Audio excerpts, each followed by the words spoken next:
noite, boa noite, boa noite a todos. Vamos começando. Estão me escutando? Tudo bem? Vamos lá. Vamos começando mais uma live de terça-feira. Meu nome é Luiz Felipe Antunes, para quem está chegando hoje, para quem não me conhece. Eu sou cirurgião bariátrico do aparelho digestivo. E aqui eu ajudo você que está no antes ou no depois da cirurgia bariátrica a alcançar o sucesso aí nos resultados da sua cirurgia. Uma perda de peso saudável e principalmente duradoura e o controle das comorbidades. O controle ou então amenizar essas comorbidades que são as doenças que se relacionam à obesidade. Boa noite, Patrícia, Gláucia, sejam bem-vindas. E vamos lá. O tema da live de hoje é uma pergunta que é muito comum, que vocês fazem muito no consultório, aqui no Instagram, nas redes, que é qual é o melhor tipo de cirurgia bariátrica? Qual o melhor tipo? Será que essa pergunta ela faz sentido? Será que será que existe um tipo específico, um melhor tipo? Né? Deixa aí no chat quem acredita que exista um melhor tipo de cirurgia, quem tem essa dúvida. Será que as mais novas, as mais recentes são melhores? Será que um tipo específico que deu certo com alguém que você conhece é o melhor tipo? E o que seriam os tipos, quais seriam os tipos de cirurgia bariátrica? Então a gente vai conversar um pouquinho hoje sobre isso. Se vocês tiverem alguma pergunta, podem deixar aí no chat, né, que eu vou olhando aqui, sempre que eu dou uma olhadinha aqui no chat vai subindo, né? Então eu vou respondendo a vocês. Então vamos lá. Qual o melhor tipo de cirurgia bariátrica? De fato, quando a gente fala de melhor, a gente quer dizer, a gente relaciona, o primeiro ponto, né, a gente relaciona em cirurgia bariátrica, relacionar o tempo, né? Então, a cirurgia bariátrica, ela nasceu meio que por acaso, né?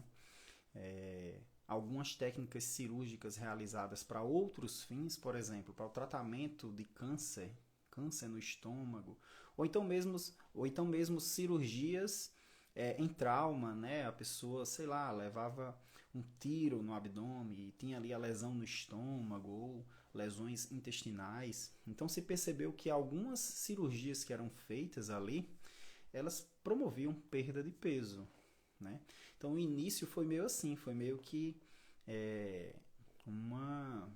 vamos dizer assim, um acidente, né? Claro que sempre se teve, a medicina sempre buscou o tratamento da obesidade e quando se viu que alguns tipos de cirurgias que envolviam o estômago promoviam a perda de peso, começou a se estudar. E hoje a gente chegou na moderna cirurgia bariátrica, todas os efeitos que a cirurgia bariátrica traz em relação principalmente à saciedade e à redução da fome, mediado ali por hormônios que o nosso intestino produz e se comunica com o cérebro. Mas as primeiras cirurgias, elas foram que meio por acaso, né? Então, como eu falei, muito no âmbito da cirurgia oncológica. Então, havia ali um paciente com tumor no estômago, se retirava um pedaço, uma parte desse estômago. Em determinada forma, alguns pacientes perdiam peso. E aí se viu que, alterando a anatomia do estômago, você causava uma perda de peso nos pacientes. E começamos a entender que essa perda de peso não era por acaso. Só que no início, as primeiras cirurgias, os primeiros tipos de cirurgia bariátrica, algumas realmente funcionavam um pouco melhor, outras não. Algumas começavam funcionando, durava ali um tempo, e quando eu falo funcionando é que promoviam a perda de peso, e essa perda de peso era acompanhada ali de saciedade, de redução da fome. Só que se percebeu que algumas técnicas elas promoviam alguns comportamentos em alguns pacientes e não necessariamente causava a perda de peso, né? Por exemplo, as primeiras cirurgias bariátricas, os tipos, né? O primeiro tipo é a chamada banda gástrica. Então, basicamente, essa banda é como se fosse é como se você alçasse o estômago, apertasse ele logo no início, né?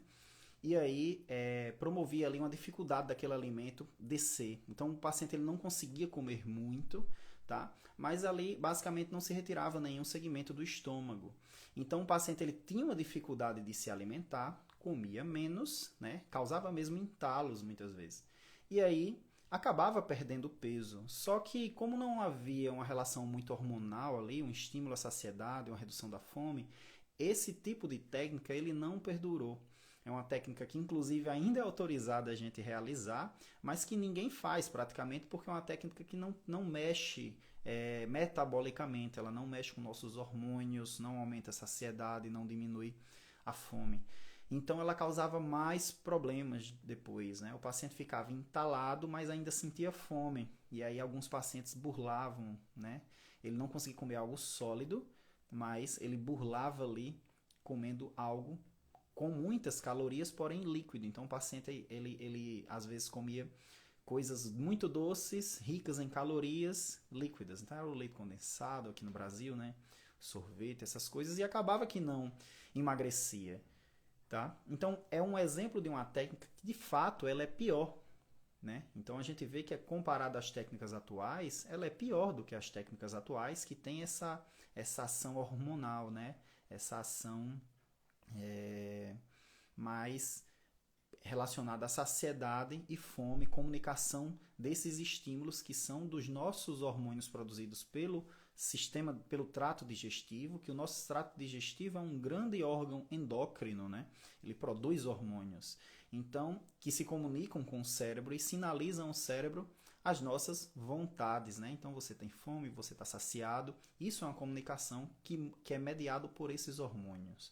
Esse é um dos principais mecanismos da cirurgia, e essa cirurgia, por exemplo, essa banda gástrica, ela não tem esse mecanismo, tá? E aí surgiram as mais modernas cirurgias bariátricas, né? Primeiro o bypass, que é uma cirurgia que já tem aproximadamente 20, 30 anos, né?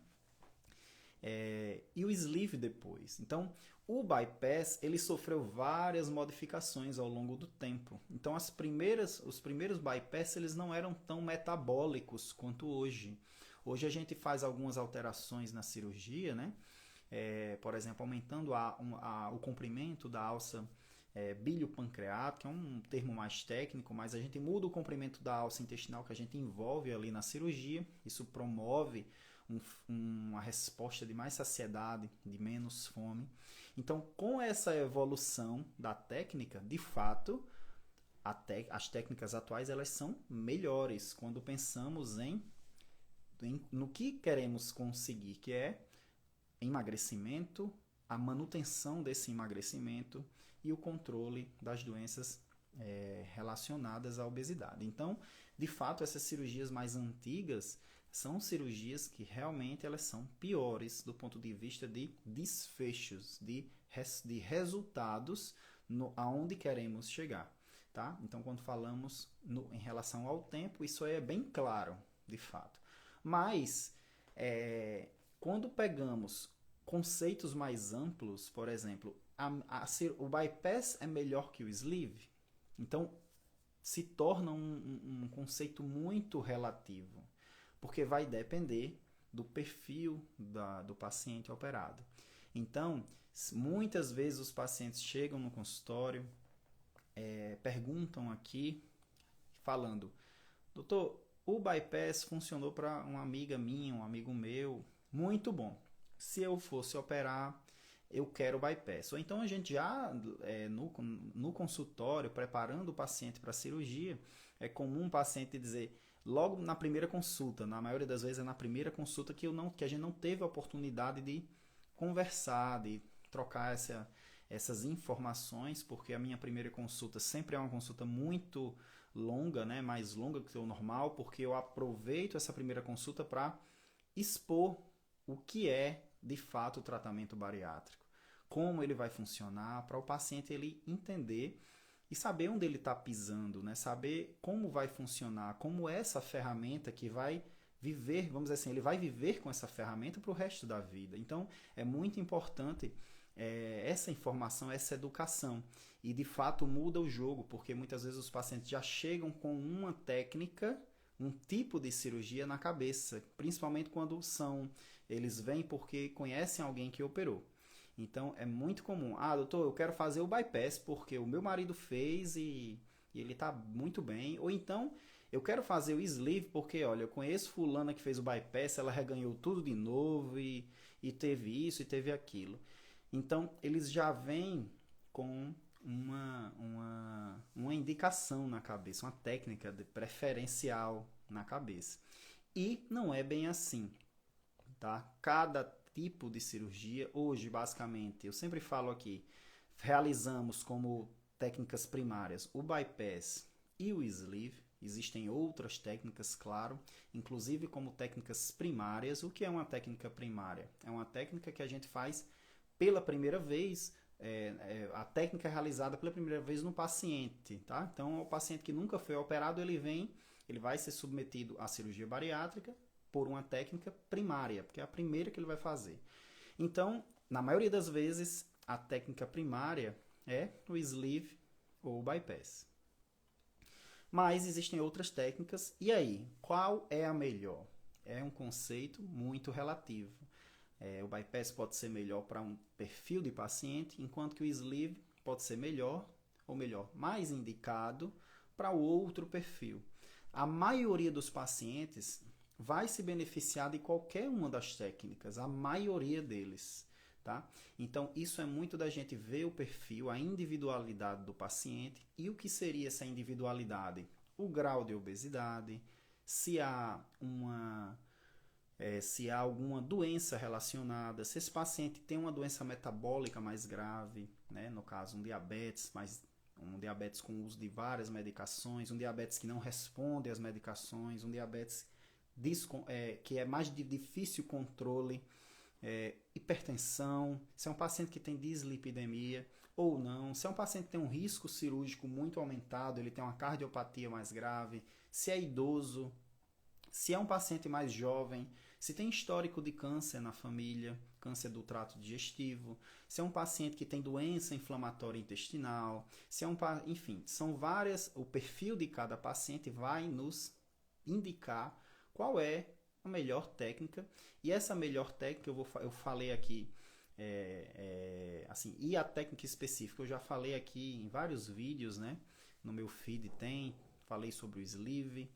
É muito importante a gente saber, dentro de cada técnica, qual é o perfil de cada paciente. Então, no meu feed aí vocês podem ver, na @ do Dr. Luiz Felipe Antunes, vocês podem checar, tem um vídeo sobre o sleeve, e ali eu falo qual é o perfil mais adequado de paciente para esse tipo de técnica. Mas, como eu falei, a maioria dos pacientes eles vão se beneficiar tanto do bypass quanto do sleeve, são técnicas bem semelhantes, bem equivalentes. Por exemplo, pacientes que têm refluxo, doença do refluxo, eles podem, a técnica do sleeve, ela tende a ser menos indicada, tá? Quando eu falo menos indicada, é que essa indicação ela é relativa, ela não é absoluta, tá? Ou seja, não é porque o paciente tem refluxo que é proibido operar um sleeve nele, não. Mas tendemos a indicar mais um bypass, por exemplo, tá? Então, esse conceito de melhor técnica, qual é o melhor tipo de cirurgia, é um conceito relativo, e esse conceito, ele basicamente vai se deitar, né, vai se amparar nas indicações, no perfil do paciente e qual perfil indica esse tipo de cirurgia. Tá? Em breve eu devo falar aqui sobre cada tipo de cirurgia, como é que é feita, qual é a característica de cada uma, se tem alguma preocupação, ou melhor, se tem alguma atenção diferenciada que a gente tem que ter para cada tipo de cirurgia, tá? Eu vou ver aqui se tem alguma pergunta de vocês. Deixa eu ver. O Bruno aqui perguntou: quando escolher o balão ao invés da redução? O balão gástrico, o balão intragástrico, não é uma técnica cirúrgica bariátrica, tá? Então, o balão é uma técnica endoscópica, certo? Então, é uma técnica que não vai mexer com a resposta hormonal que a cirurgia bariátrica causa, que é uma resposta muito mais contundente e muito mais potente na saciedade e na fome. O balão intragástrico, ele de fato promove uma perda de peso, só que ele não mexe com essa questão hormonal. Ele mexe basicamente por estar ali um corpo estranho dentro do estômago e o paciente se sente mais saciado por causa daquele corpo estranho, mas é muito fugaz esse estímulo e fica aquele corpo estranho ali, aquele balão com soro, com líquido ali dentro do estômago, tá? Então, eu indico atualmente o balão para pacientes que têm uma obesidade muito grande, que é necessário haver uma perda de peso antes de operar, ou pacientes que não têm indicação de cirurgia bariátrica, precisam perder peso e, de certa forma, ser um início ali, uma ajuda no tratamento da obesidade não cirúrgico, tá? Existem complicações em relação à colocação do balão intragástrico, mas você realizando com o endoscopista e fazendo o acompanhamento responsável, é um procedimento seguro que também traz seus benefícios. Porém, ele não se compara à cirurgia bariátrica. Ele não é uma técnica cirúrgica, é uma técnica endoscópica. A gente coloca o balão, no caso o endoscopista coloca o balão e promove, de fato, uma perda de peso, tá? Mas tirou o balão, reganha, se não mantiver outras medidas para manutenção da perda de peso, tá bom? De forma semelhante, a cirurgia bariátrica, ela sozinha, ela não é capaz de promover uma perda de peso duradoura. Ela pode até promover uma perda de peso ali nos primeiros anos, mas se você não faz o acompanhamento com sua equipe, aquela coisa que a gente sempre fala, né? Mas que vale sempre a pena reforçar. Se você não faz o acompanhamento com a equipe, se não faz a dieta adequada, a dieta seguindo um planejamento nutricional, se não faz atividade física diariamente, se não torna a atividade física um hábito diário, a tendência é que o reganho seja mais fácil de acontecer. Todo mundo que opera reganha peso, praticamente todos. É normal o reganho que a gente espera que aconteça, poucos quilos, depois ali de 1 ano e meio, 2, é normal, é esperado. O que não é normal é a falha do tratamento, é quando esse reganho é tão intenso que vai além do que se espera da normalidade. Então, o reganho em cirurgia, ele acontece, tá? Só que para ser falha de tratamento, isso aí tem parâmetros, tem vídeo aqui também no Instagram que eu coloquei sobre isso, tá? Ou vocês podem mandar no privado que eu respondo, mas para não sair muito da temática desta live, existem aí critérios para uma falha, né? Um reganho de peso, uma falha na perda de peso, que definem quando a cirurgia, o tratamento, que não é só a cirurgia, é o tratamento como um todo. A cirurgia a gente tem que entender que é uma ferramenta, ela vem para somar, ela não pode ser o centro do tratamento. Eu coloquei um dia uma postagem que fala que a cirurgia ela não é o destino, ela é um parceiro de viagem, ela não é o destino do paciente. Realizei a cirurgia, pronto, cheguei onde eu tenho que estar e ok, não tenho que fazer mais nada, não tenho que, enfim, dieta, atividade física, não tenho que fazer o acompanhamento. Não é isso, cirurgia é uma ferramenta que você tem que otimizá-la, tá sempre ali de olho, né? Botando ali, lubrificando as engrenagens, né? Apertando o parafuso ali, fazendo ajustes para que ela dure mais e de fato ela tem um efeito no longo prazo. Existem vários estudos, pacientes com 20 anos de operados que mantêm uma perda de peso adequada e é incomparável a qualquer tratamento clínico com medicamento ou não. É incomparável à cirurgia bariátrica. Ela promove uma perda de peso, ela tem a menor taxa de reganho quando comparada a qualquer outro tratamento que não envolva cirurgia para a obesidade. Então, pessoal, o que deve ficar aí dessa live hoje, né, desse encontro, é que não existe uma melhor técnica, não existe um melhor tipo de cirurgia. Nós temos que sempre entender que cada pessoa, cada indivíduo, cada paciente, ele tem um perfil de doença. Alguns têm uma doença mais grave, outros têm uma doença mais metabólica, outros de fato têm menos complicações em relação às comorbidades, outros têm, por exemplo, refluxo, enfim, outros têm problemas sociais, tá? Então a gente tende a fazer menos cirurgias desabsortivas em pacientes que, por exemplo, têm pouco acesso à proteína. A gente sabe que proteína é um nutriente caro. Comprar carne é mais caro do que comprar grão, comprar carboidratos, né? Então, no SUS, principalmente, a gente indica o procedimento, né? O tipo de procedimento de cirurgia também, principalmente no SUS, que é o serviço público, a gente encontra muitos pacientes carentes financeiramente e a gente tem que pensar também nesse tipo de indicação. Então, não existe uma melhor técnica, existe a técnica mais adequada a cada perfil de paciente. É importante que vocês, com o seu cirurgião, vocês conversem com ele quando ele indica técnico, por que indicou essa técnica, quais os critérios que fizeram ele indicar. E normalmente, como eu falei, ambas as técnicas, né, o sleeve e o bypass, vai dar certo, vai ser uma boa indicação para a maioria dos pacientes. Entretanto, isso vai muito da escola do cirurgião, de onde se formou, como ele era a rotina da escola dele ou da equipe que ele trabalha. Isso varia muito, a gente vê uma diferença regional, inclusive, no país, em relação às indicações. Então, não existe um melhor tipo, existe o tipo mais adequado a você, ao paciente, e é importante que vocês participem disso, né? Participem dessa indicação que faz com que você entenda essa ferramenta que você vai conviver para o resto da vida. Entenda como ela funciona. Por que, fazendo analogia, por que a gente não coloca um carro sem tração nas 4 rodas, tá? Por que a gente não coloca um carro sem tração nas 4 rodas em uma areia fofa? Porque ele não foi preparado para aquilo. Ali não é a melhor ferramenta para aquele tipo de terreno. Então é importante que vocês entendam qual é a ferramenta, fazendo essa analogia, que vai estar com você nessa jornada, nessa viagem.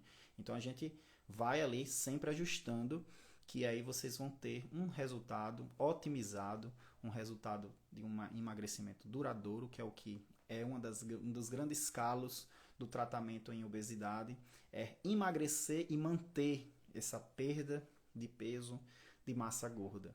A manutenção da perda de peso é a grande dificuldade.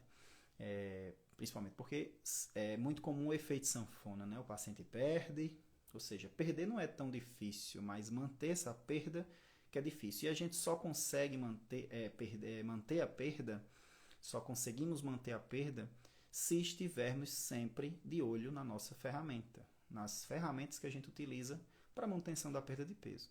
Ou seja, está sempre fazendo acompanhamento, fazendo uma dieta adequada, entendendo qual foi o procedimento. Se sentir qualquer sintoma, desconforto que pode acontecer, você conhecer esses sintomas, quando realmente é algo mais preocupante, quando não, por que, por exemplo, acontece um entalo, por que não acontece o entalo, por que a pessoa tem um dumping, o que é o dumping. Então, tudo isso são formas de você otimizar a ferramenta que vocês têm através do conhecimento. Então, é muito importante procurar esse conhecimento e a gente está aqui justamente para isso, para ajudar vocês a terem melhores resultados, no seu tratamento que envolve a cirurgia bariátrica. Então, pessoal, muito obrigado por mais uma companhia aí, numa live de terça-feira de 8h30. Na quinta-feira à noite, 8h30 da noite, estamos de volta com a live de perguntas e respostas. Eu vi que muita gente fez várias perguntas aqui a respeito de vários temas. Perguntaram sobre síndrome dos ovários policísticos, perguntaram aqui sobre perda de peso,